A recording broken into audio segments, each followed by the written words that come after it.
That's under the Center for Civic Leadership, and today we have a Times Talk for you. Now, we hold these a couple of times a month, and today our Times Talk will be presented by the library staff. They really help us a lot every time we have these Times Talks, and I'm sure that they are going to give you a lot of really good information on the topic, which is truth and consequences, sense and nonsense on the internet. So I'm going to go ahead and let Deb Ledward take it away. Thank you very much, Deb. Thank you, Vivian. I'll take it away, but I'll try not to take it away too far. Truth or consequences on the internet. Let me just ask you a question. Anybody ever have one of those Facebook friends who posts something like, "Oh my gosh, did you know?" And you look at that and you think, can't be real. Anybody had that experience? Maybe it's just my relatives, but it seems to happen to me quite a bit where I'm out saying, that's just really a hoax. Here's an example. Did anyone see this one? Did Sesame Street go too far yesterday when Big Bird ate the American flag? Anybody catch that from Clickhole? There were outraged mothers responding to this, by the way. It was a story from The Onion, and it made its way around Facebook with people thinking it was really true. Satire. Satire is defined as the use of humor, irony, exaggeration, or ridicule to expose and criticize people's stupidity or vices, sometimes kindly or not so kindly, particularly in the context of contemporary politics and other topical issues. The internet is a place where you can find a lot of satire. When you read a site like The Onion, for example, you're reading satire. And even the pros get fooled. This is a great one. New York Times published an article, "Fear of Kim Kardashian's Derriere," and had to post on November 22nd an addendum. Oops, we goofed. This was based on some satirical sorts of information. Washington Post. Sarah Palin tries to stay relevant. They reported that she was joining Al Jazeera, again based on a fake source. Nobody realized it was a satirical post.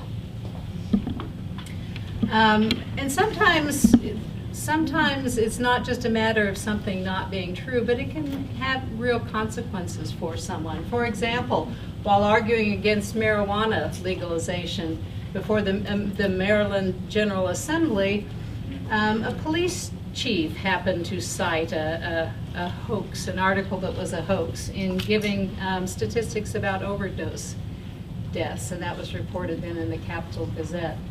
So there's a lot of truth on the internet, but there's a lot of things that are not true, and there are things that are simply put there for our humor, for satire. And the trick is to figure out what is what. It's never been more true that we have to judge. We have the world's information at our fingertips. We have to be good judges in terms of what is out there that's true, what's reliable, what are good sources that we can believe in and that we're willing to share in our writing and our research and so forth.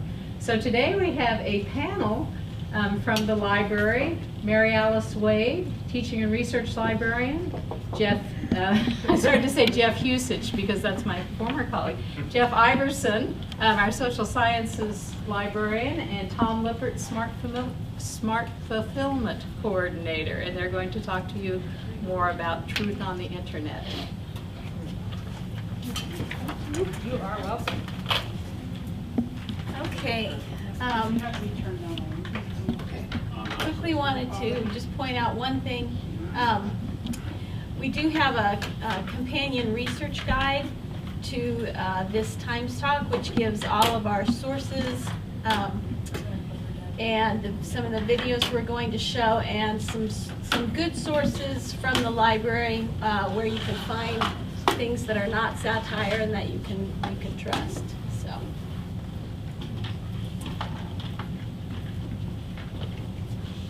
Okay, we wanted to start off with something fun. As you all know, there's lots of fake photographs out there. And so we're going to just do a little interactive thing using the clickers. If you haven't used these before, these are just little things that let you vote. And before you can use them, you have to turn them on, which is the bottom button, so they should light up at the top.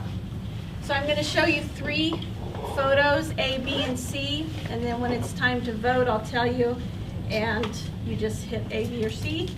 If you want to change your vote, you can vote again. If the poll is still going, it'll just record your last vote, and then we'll see who's right.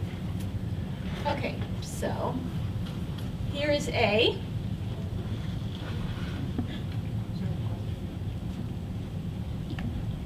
There's B. That's a frog, in case you're concerned. Okay, and then here is C. Okay, so I'm going to start the poll. Mary Alice, what's the question that we're answering? Which one is fake? Yeah. Yeah, because you. Oh, okay, you sure. asked us the question first. Sorry. Okay. Let me go back. Okay.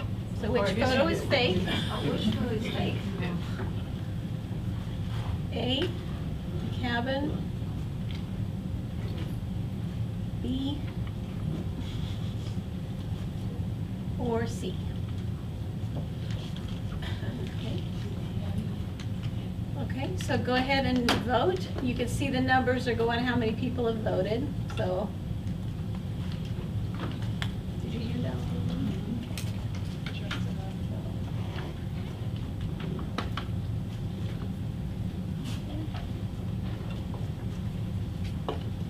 Looks like that's all we're going to have. Stop it. Okay, we've got primarily A, some for B, and some for C. Fairly close between A and C. Okay, so let's see which one is the real one.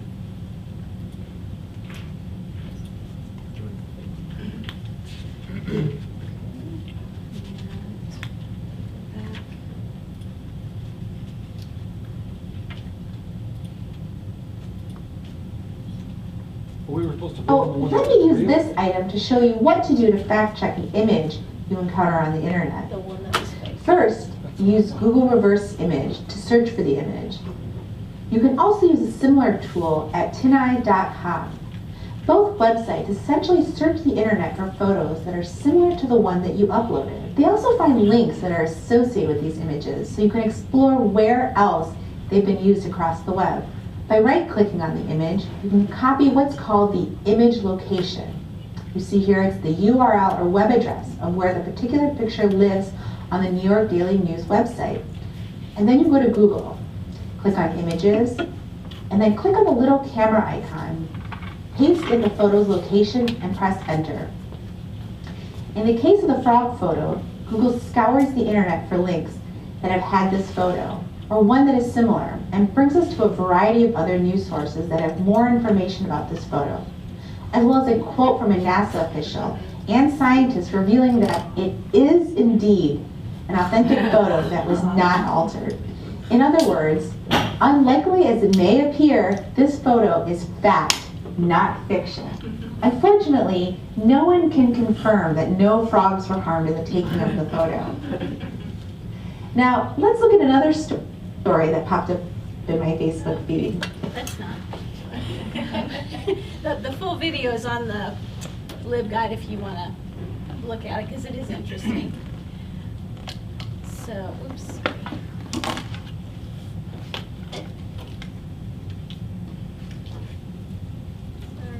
Sorry.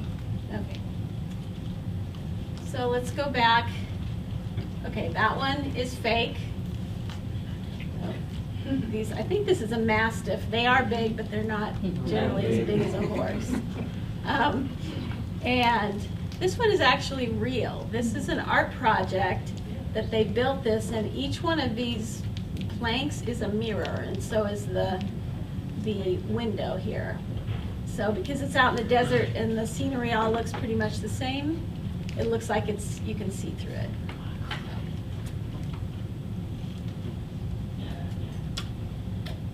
Okay, all right, so let's try the same thing, only this time which news story is true, okay? This first one, this thing. Doctors confirm first human death officially caused by GMOs, genetically modified organisms. In this case, a tomato that contained fish genes, which provoked a violent and lethal allergic reaction for this man in Madrid. Okay, that's A. B, Canadian lawmaker uses tight underwear excuse to explain absence. A member of Canada's House of Commons has earned laughs and toasts from his colleagues after he blamed his absence during a vote on tight underwear that makes him uncomfortable. And C, this amazing school is streamlining the history curriculum by combining all of the founding fathers into a single composite character. You can't see that it says that this is Richard Independence. So they've done this in order to ensure that learning American history is as organized and simplified as possible. So again, that's C, tight underwear is B, GMO death is A. So go ahead and turn the poll on and go ahead and vote. Which one is true, correct? Yes, which one is true? Oh. Yeah, you can just vote again if you want to change your vote, and then take the last one.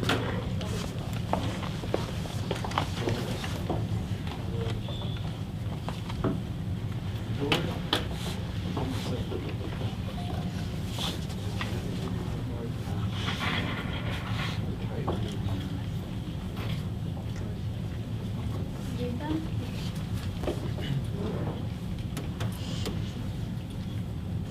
Oops, okay, the answer.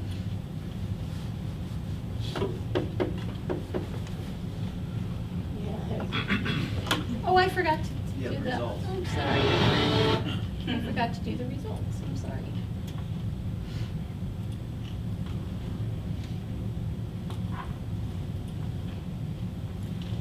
Oh, everybody thought B. Okay. Okay, so I already forgot which one was B. The tight Underwear, okay. So you were all right, okay. Just about, yeah. We've already got it loaded up, so we don't have to watch the ad again.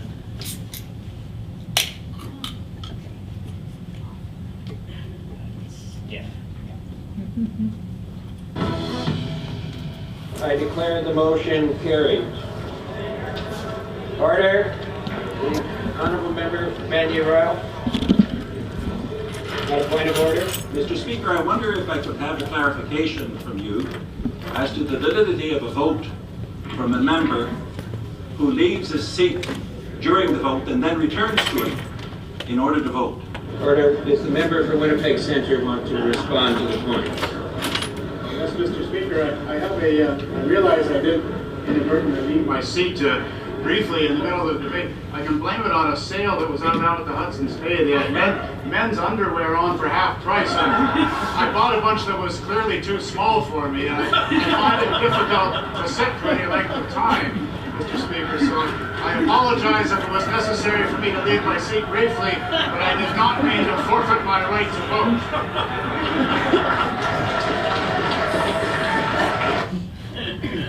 If you watch that again, I love watching the people around him, all the difference. The lady in the back is really annoyed and thinks it's disgusting, and the other lady in the front is really laughing. And yeah. Anyway, his vote gets to stand. So, okay.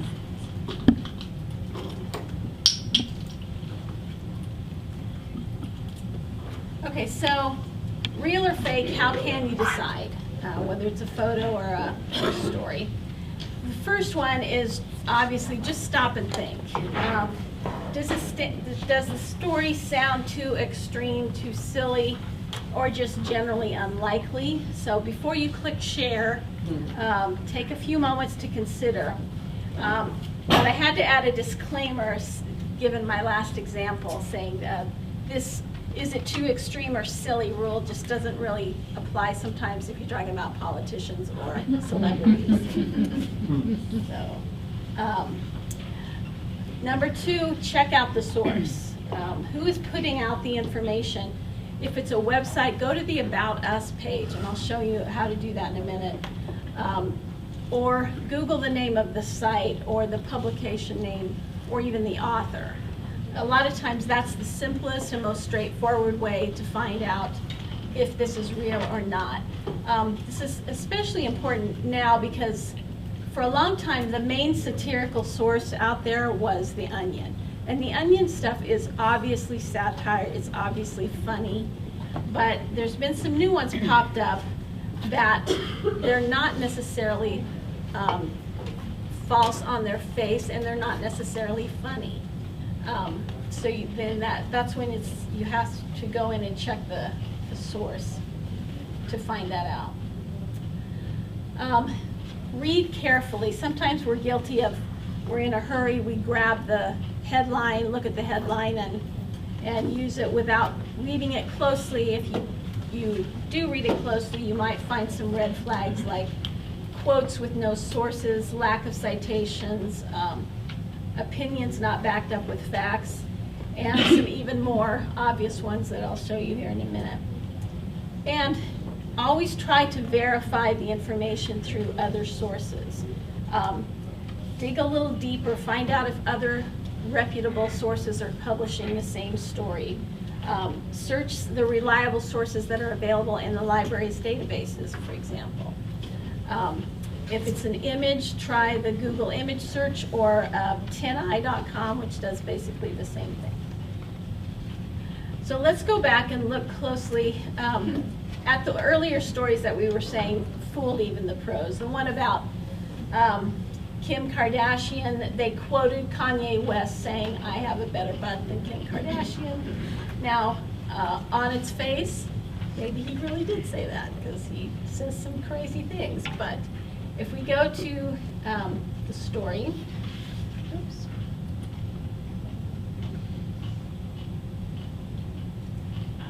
It's at the Daily Current. Now, if you're not familiar with this, well, here, let's go down. Let's just scroll down to the bottom. Can I make this work?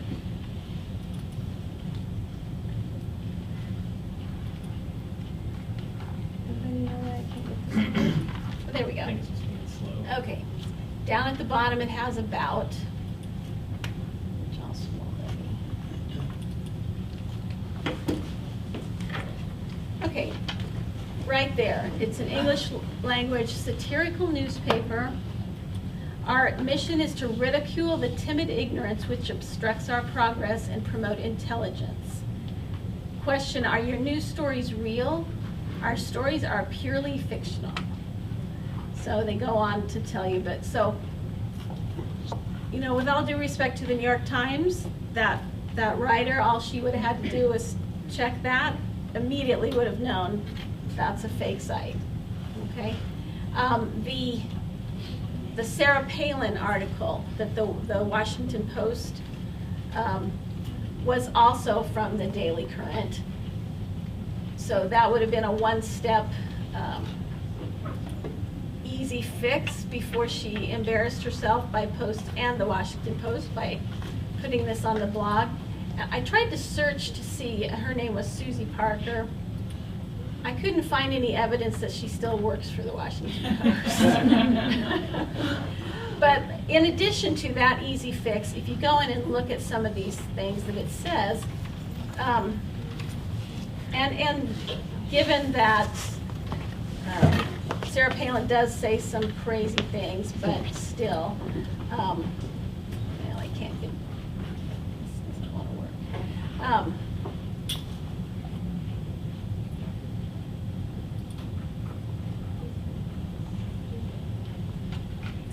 This was my favorite. It says that in addition to doing her news coverage on Al Jazeera, she's going to do a travel show showcasing Alaska. And she says, because they don't get very many tourists from the Middle East. She said, we may not have camels, deserts, and genies, but we certainly got lots of oil and caribou, which are kind of like the Christian version of camels. So, and there's another quote from Al Gore, which is clearly false. So there was some red flags here. And they quote New York-based analyst Elizabeth Lemon. Anybody recognize that character? Yeah, it's from 30 Rock. Oh, yeah. Yeah. So perhaps the author had an existing bias against Sarah Palin, already believing she says and does outrageous things.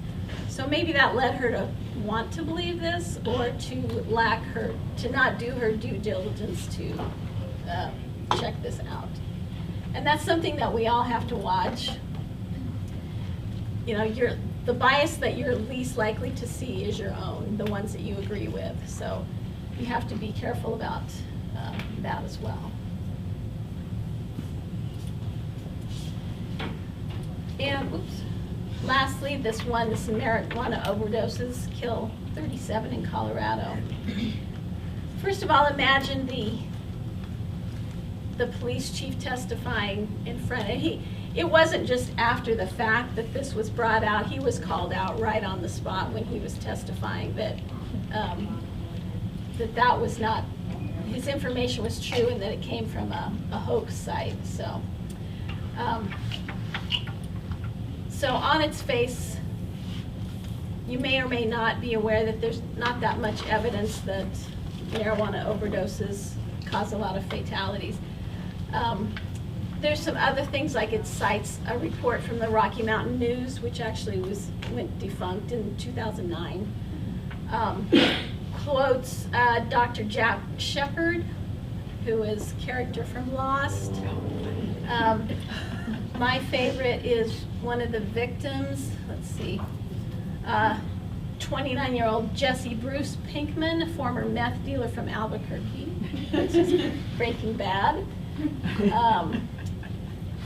And then some of the, here, the symptoms, we're seeing cardiac arrest, hypospadias, which is a penile malformation that I'm not going to go into, but, and then this trimethylaminuria is also known as fish odor disorder, because it makes you smell like fish. So, you know, there's just, if you start paying attention, there's lots of things in here. So, okay. So, I guess that's all of my part of it, but just point we want to make is we used to be able to depend on the editors that were in place before we got our news, but those are either not there anymore or they're not doing their jobs for reasons that Jeff is going to go into in a minute. So really it always just comes down to you to be the one to check out your sources. So, thank you.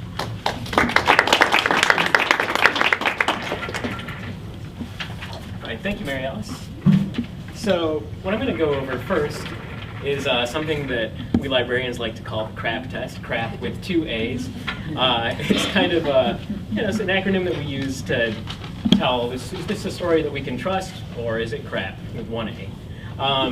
So does the story have currency? How recent is the information is something that you may want to look into. So let's say if you're looking for, news on the situation in Iraq, and you have one article that's from this week and one article that's from 1980, which one are you going to take a look at if you're interested in the current situation? That's a no-brainer.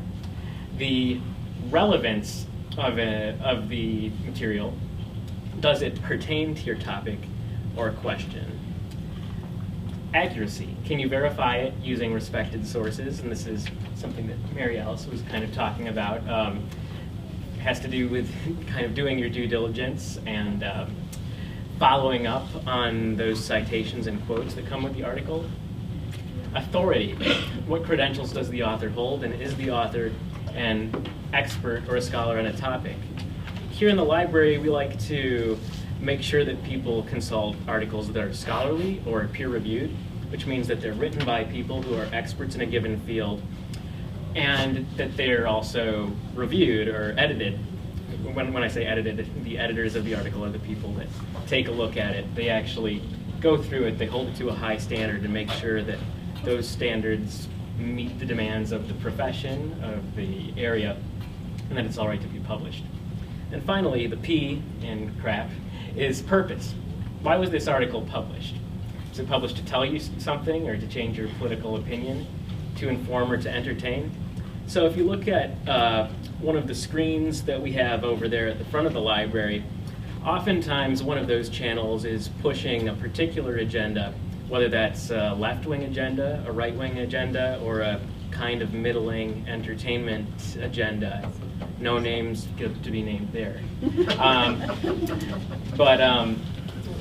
So the short of this, and we have this on our research guide, I believe, is that there's a number of things you have to be thinking about when you're using an article, when you're using some kind of material for your research. However, even though we like for people to use peer-reviewed sources, I also want to emphasize that just because an article is peer-reviewed, it goes through a rigorous process, doesn't mean that that absolves you from having to question it at all. The process, unfortunately, has been subjected to fraud and abuse in the past, and there's one particularly notable example that's been in the news lately, and that's the so-called Wakefield study, which links the measles, mumps, and rubella vaccine to autism. So this was a study that was published in The Lancet, which is a highly respected and peer-reviewed medical journal. It was published in February of 1998.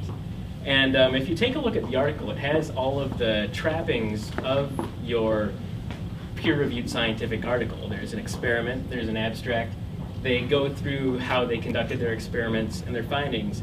But the fact was that the figures in here were completely falsified. So despite the fact that it had gone through the process of peer review, essentially the author lied to the reviewers. And this was discovered later. The article was retracted partially in 2004 and then completely retracted in 2010.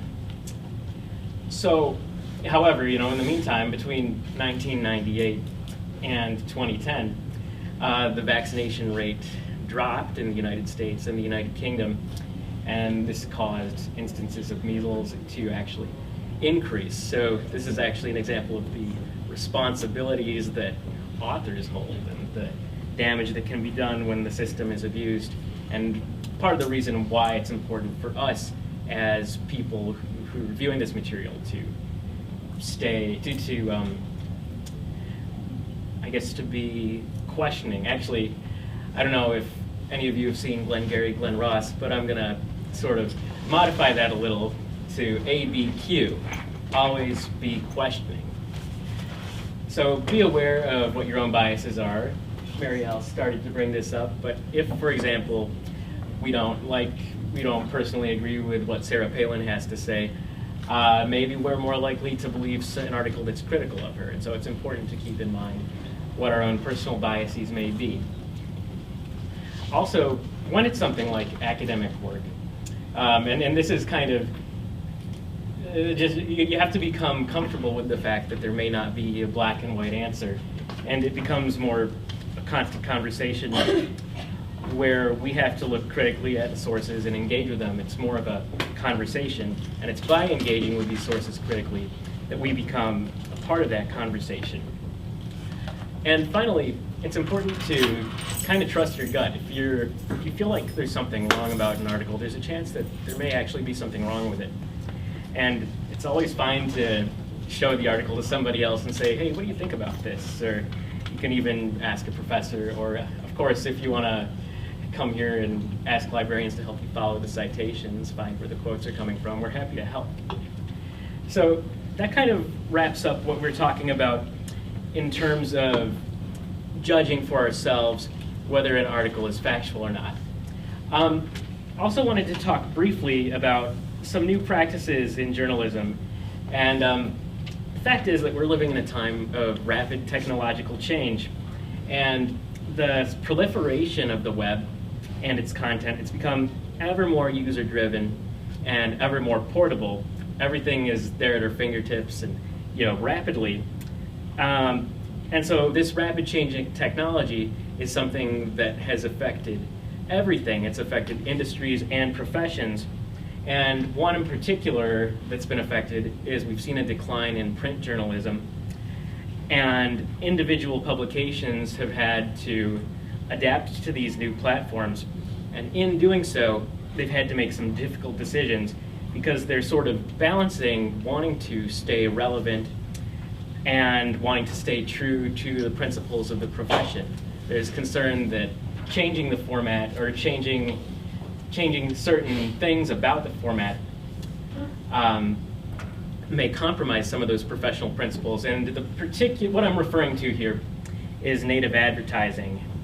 Now, native advertising is a form of advertising which is found in online versions of publications, and it's meant to match or to essentially blend in with the platform in which the advertising appears. So, for example, you might see a couple of articles, and then you'll see an ad which is designed to look like an article. And because of this, that means that we have to be extra vigilant because it's a line that's been blurred. And up next, I'm going to show you what comedian John Oliver, his take on native advertising is. Just one thing to tell you about, some people in this upcoming clip are referring to church and state. They're not actually talking about the constitutional separation of church and state, but they're talking about the line of separation between editorial content and business. And it's referred to as church and state in journalism because that's how they've, at least historically, believed how separate they should be. So here's John Oliver's take. I'm not going to show the whole thing due to time constraints, but see part of it. Publications have struggled to attract advertisers, partly because traditional banner ads are so ineffective that one study found we only intentionally click on them less than 0.2% of the time, which actually sounds about right. Because did you know that if you ever actually click on a banner ad, you literally get taken to a page that reads, "Hey, is everything okay? I'm presuming you passed out and hit your head on the keyboard. I'm calling an ambulance right now." The publishing industry, though, has responded to this crisis by finding a new way to appeal to advertisers. Native advertising is basically saying to corporations that want to advertise, we will camouflage your ads to make them look like news stories. That's essentially it. That's essentially it. Are you saying that to sum up your point on native advertising, or are you describing independent journalism? That's essentially it. It's over. We're done here. Even if you've not heard the term native advertising before, you have probably been subjected to it by now. It's when a piece of ostensibly normal content is stamped with tiny disclaimers like this, and then contains messages that are often clear endorsements. And if you'll excuse me, I'll just take a break from making this point by enjoying the refreshing taste of Mountain Dew Code Red. And then it's at this point that you usually realise, oh, this isn't the thing that I was looking for, you're just advertising the most disgusting drink ever manufactured. Although, I will say, it does undeniably taste of red. Native advertising, though, has been so lucrative for new media organisations that they've basically built their entire business model around it. 100% of our revenue comes from branded content.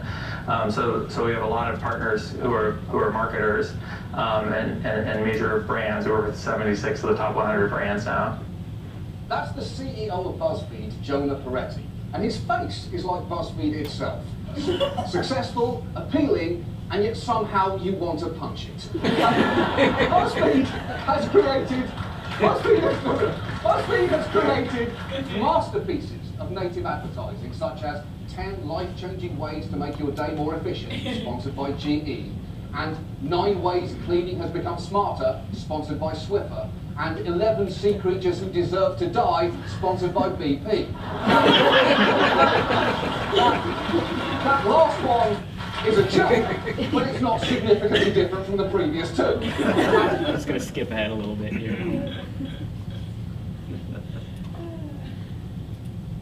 Ink.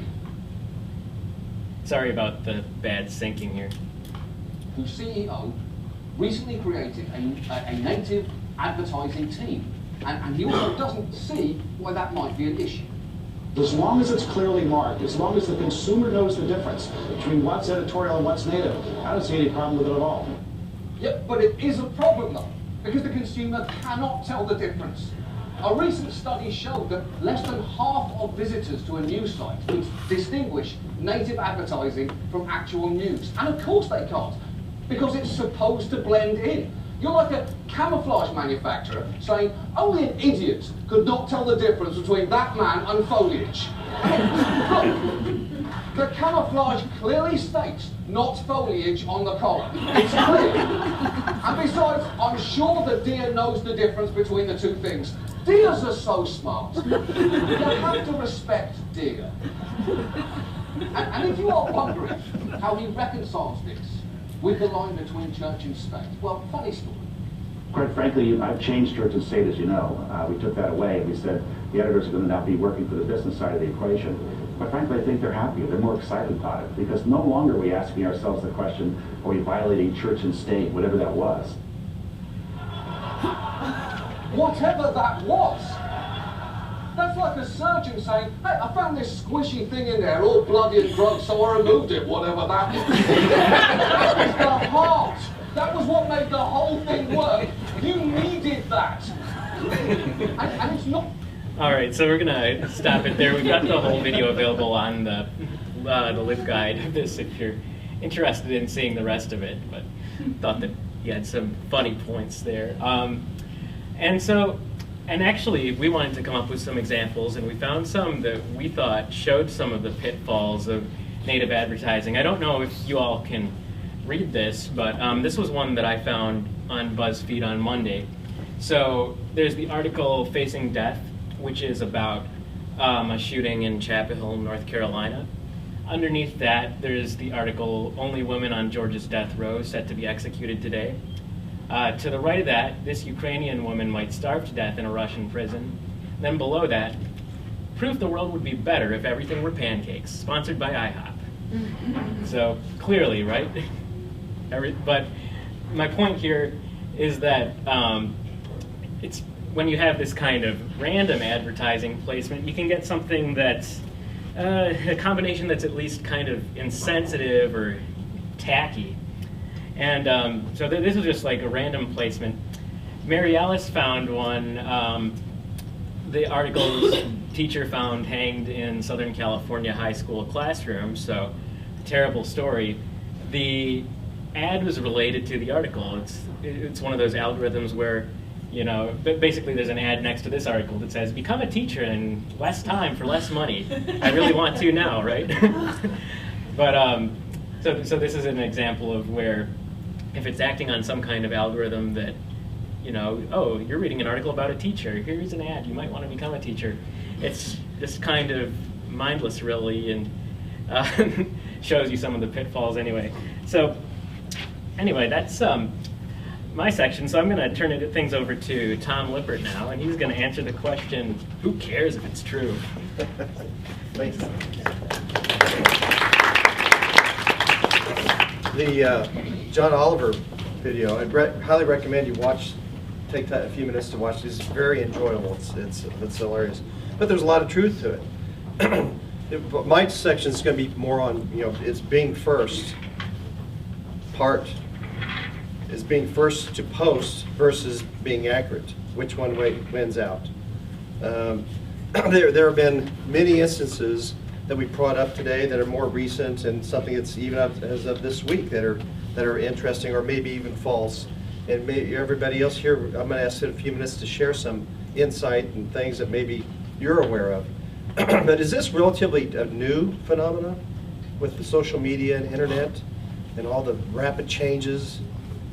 Is this more something of a new problem that we experience, or is this something? What are you referring to, Tom, when you say this? Well, whether it's accurate or problems with journalism, or in journalism, or on social media, is it just something more recent that we're having to deal with? That is it better to post it, or is it better to double check it? Is this just something of more of a recent phenomenon, or is this something that's been existing for a long time? Some thoughts? I just think it's easy. It's so easy to do, so people don't even think about it. It's so mindless. Oh, you know, I'm going to share this with somebody. Put it on Facebook. But I think it used to be a lot harder for information to be shared than it is now. And so just the fact that it's so easy, I think it becomes mindless. We don't even think about some of the things that are posted because it's just, you know, you can share it so easily. Or Yeah, we all have shared things, but even though we think it's funny, we share it, and you're right. But this phenomena or dilemma that people have been facing has been going on for many years. This is something that came to my mind. I'll bring up something that's even quite a bit older than this in a little bit. But does everybody recognize the picture and understand the story behind that? From 1948, the general election. No, even back then, people got it wrong before it went posted or viral and went nationwide. This is forever embedded in people's minds, especially my age, because you learn about this in school. I don't know if they're still covering this type of thing. But there have been situations where people had to try to discern, do we go ahead and wait to get the facts straight, make sure we double check the facts, or do we do it to meet the deadline to get it out? Because usually the first player wins. People who send out the first news, they win. They get the most notoriety associated with it. So it's good to be fast. But there have been problems with this associated clear back to the 1948. Can anybody think of any other situations in the past that there have been foibles such as this, where they posted through a credible news source, newspaper, the Chicago Daily Tribune, printed all these papers, and it is not accurate? Can anybody think of anything else? Yes. The 2000 election in Florida. Excellent. That's something more recent. Yes.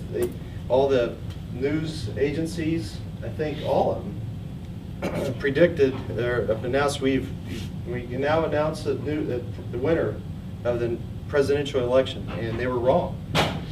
Shortly after, oh, wait a second, we better go back here. We may be wrong here. But a lot of people went to bed and thought that was over, and woke up the next day and found out, oh, were they wrong?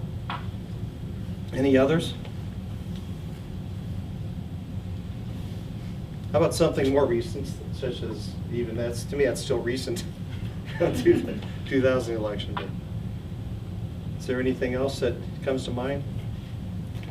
Something that I thought of. I mean, there's all kinds of something with more serious news stories to like them, or something that's humorous that they brought up, or people clearly they were pranksters and people trying to be funny and it was intended to be satirical in nature, but it got put over.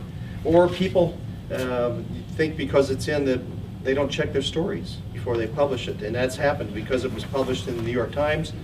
They always double check, so then it was posted and shared, and they found out that there was not checked and verified. It's even the Malaysian airline disappearance. This, right after this happened, I was traveling to that part of the world, and you heard all these stories. They found wreckage, then they found it wasn't the wreckage. Then someone saw it was on the bottom of the sea. They're pretty sure they found it. You know, so they're always trying to update the latest information, but there was a lot of inaccuracies just within that whole context of that event. Something is that you get into, old school meets new school. Is new media beginning to see the value of print practices like fact check? When I went to school here, I wrote for the Leader, a newspaper. And in journalism school, as well as I managed the radio station and radio and television news. Mr. Jack Heather always, you have to double check your facts and really embed that in my brain. You have to double check before you let it go. But I remember sitting up in the Leader offices and newspaper typing up, and we had to meet the deadline. It had to be it had to be finished so it could get to Ellsworth, to get printed out there, and get back the next morning. We had those deadlines. Do we go with the print or do we not? Because if we didn't have time to verify, we're still waiting on a source. So you've had those deadlines. That's what you call old school. Now meeting new school. The old guard argued that they were driven by the quest for truth and by their sense of what citizens need to know to be informed participants in democracy. Also, old school says reporting was all about locking down the facts and presenting them to readers who would know best how to take advantage of the light we shined. Versus the new school thought, digital journalists countered that their way was more honest and democratic and quicker. If that meant presenting stories before they'd been thoroughly vetted, that was okay, because the internet would correct itself. Truth would eventually emerge through open and trial and error. So you have old school thought versus new school, which is, there's been a lot of truth to this. Things have been shared, we all share, oh, this happened, and then eventually you find out it's a hoax. So the truth always comes out, so that you have people saying it's better to get it out quicker and expose it for what it is than to make sure it's accurate. Is that the best? The problem is people often don't get the other side of the story, because, you know, talking about the measles thing, I remember Jenny McCarthy being on, what is she on? The View. The View. And a lot of people, again, what credentials does she have other than having been, I think, a Playmate of the Year? But she has a son who's got autism. And so she truly believes that her son has autism because of the vaccinations. And so, and I can guarantee you, most people will never hear that that whole study was a hoax. That's not what they want. They don't want to hear that because they've already sided with her. So I think it's, even though the corrections are made, I just don't think in some cases the information gets out. People just have already made up their minds and they don't want to hear that what they now believe is wrong. You can just move on to the next story rather than staying with it. I still question why wasn't that Brian Williams thing brought up years ago when he made those kinds of statements? I don't know. Was it only now that somebody, you know, thought they wanted to discredit him, and it's working a little bit that way? He did it pretty well himself. Yeah, that's true. But I mean, I would have thought somebody would have called him on it years ago. Well, there's where it's maybe a little different situation, but it falls in line, though, that he really believes what he said. But he purposely exaggerated to try to embellish a story or to make it look better, or make him look better, or whatever. But that's the things that to me that started this because I've been being an old journalism type of person for a while in my life. Standing in line, I'd learn about things standing in line at the grocery checkout. How many other people learn the things? Like Jane Fonda is really not of this earth. Or Charlie Sheen. Fill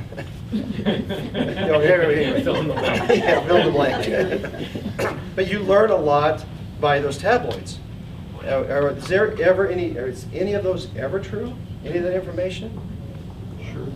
Yeah.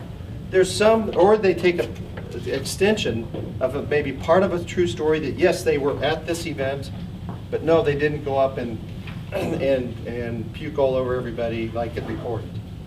So but that went on for years. That's where a lot of this exaggeration came. They got the things out, it's printed, it sells. People like to buy it. People like to hear it. People like instant to hear these things.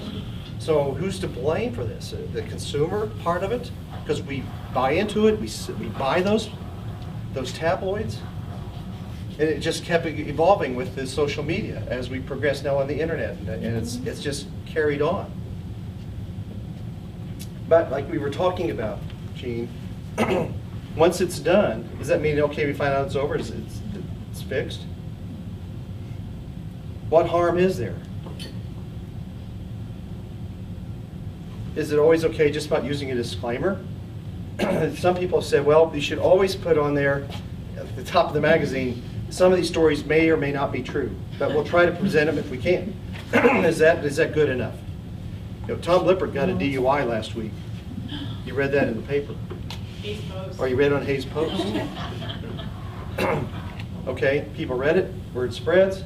Then they say, oops, next day maybe on a third page or a little block, oops, It was not Tom Lippert, it was Tom Blippert. So, does that make it right? Are things fixed? Well, that case would be based on an error, which to me Right. would be a little bit different. Right. Because I can see a value to getting the news quick, and there's always going to be that competition between the mediums to be the first one. Is it possible that you could not just say the whole story might be right, but be able to spell out in the article, this is what we know, we got this from this source, so we're not sure. I mean, do you think that's feasible? Well, you brought that, that's what I was going to cover that a little bit later. No, we'll talk about it now. You're right, there's different things. One is whether it was just an error and that thing ever actually happened. Okay, so we know that there was an arrest or there was an event where something, the boat sank. Who was on the boat? Maybe they have it wrong. Maybe a portion of the story is inaccurate and unintentionally.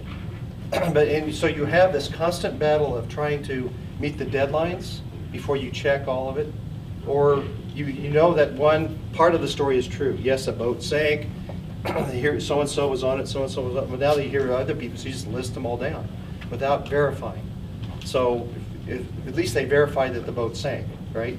So that's a part of it. But the other part of it is then the details within the story. So where do you draw that line? Where do we end? And that's, but the retractions almost never meet up. Even if it was an error on, hey, there really was no flying saucer that landed, we don't know where this came from.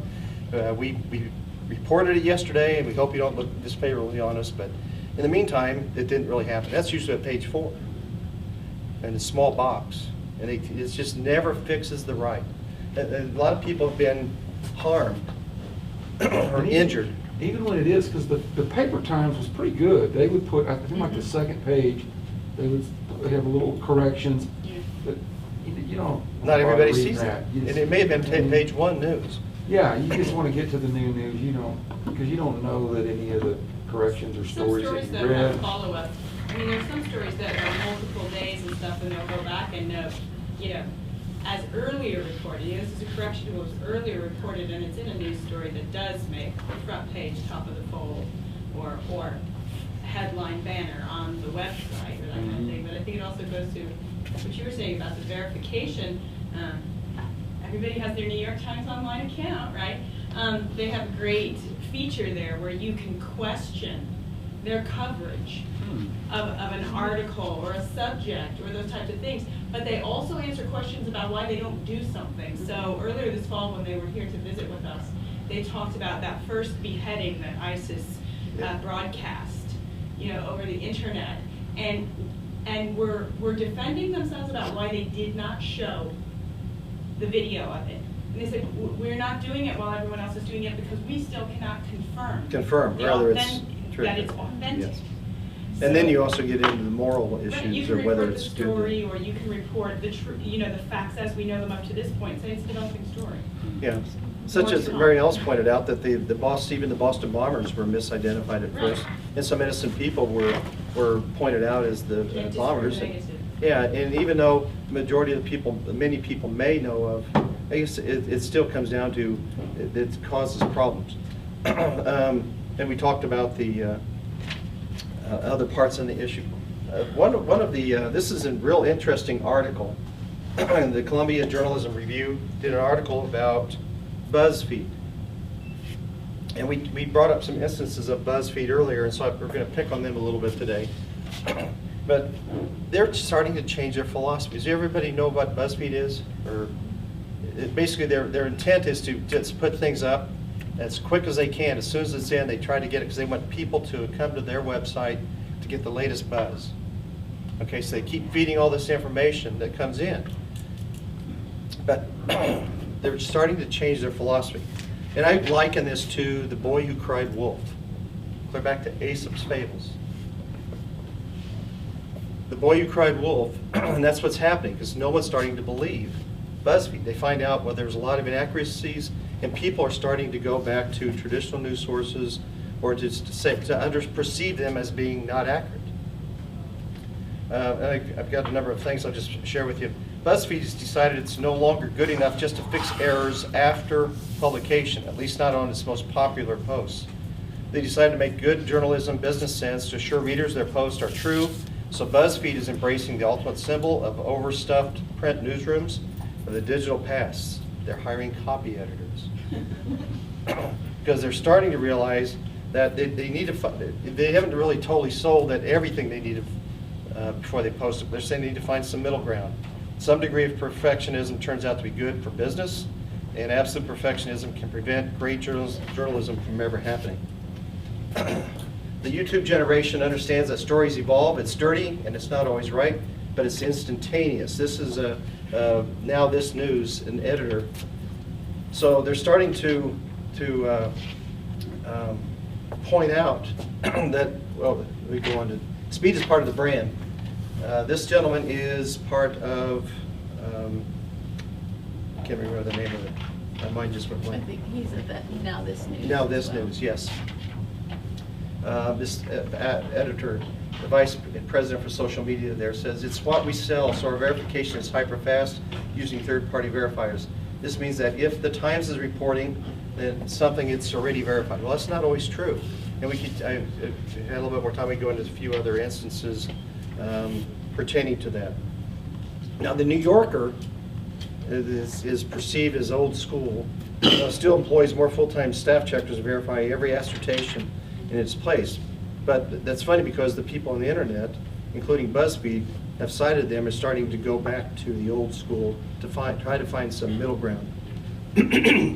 Excuse me. Jim Brady of Thunderdome, it's another online news type of thing, saying that people are going to be checking backgrounds to learn that it's better to be second than wrong. So this is going back to some of the old traditional ways.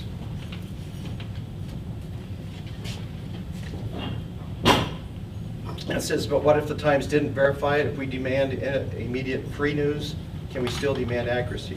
Will we wait for news while the facts are checked? Are we willing to pay for quality? And it's up to you, I guess, being responsible consumers. We as consumers have responsibility in this aspect too, and what we'll tolerate and what we want. Because somebody's saying here, we rarely get the news we want. You're going to watch Fox News or MSNBC, I know he didn't want to point them out, they're the left or right. People are going to watch to reinforce and try to listen and pay attention. We were talking earlier about, Mary Alice I think was talking about, people will revalidate, or Jeff was saying, I can't remember which one I was talking about, you revalidate what you believe, what your beliefs are. And so it's really up to us as consumers to try to be critics. Do you have any questions on anything we presented today? Or I know it's getting toward the end of our time. Any other comments you want to share? Okay. Anything else? No, I guess not. Well, thanks for joining us. We appreciate your time and interest. Thank you. Thank you guys so much. We really, really, really appreciate this talk, and we appreciate all that you do for our Times Talks in general. You guys are so helpful. You guys will have gotten a little stapled little packet. It looks like this, and it has